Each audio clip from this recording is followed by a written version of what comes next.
پاکستان تحریک انصاف نے judicial commission کا حصہ بننے کا فیصلہ کر لیا۔ فیصلے کو توسیع کے لیے P T I core committee میں بھیجا جائے گا۔ حتمی منظوری بانی پی ٹی آئی دیں گے۔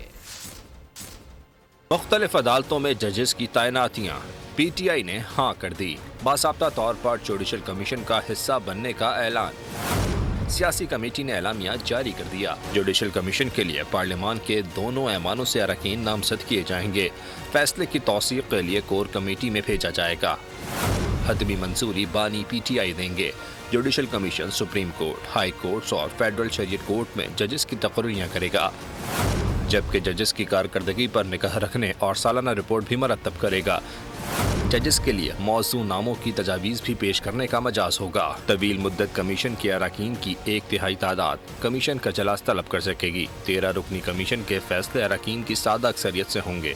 فیصلہ سازی میں حزب اختلاف کے 2 اراکین کا کردار کلیدی ہوگا۔ جوڈیشل کمیشن ہی ہائی کورٹ اور سپریم کورٹ میں بینچز قائم کرے گا۔ سبسکرائب کریں اور بیل دبائیں تاکہ کوئی خبر رہ نہ جائے۔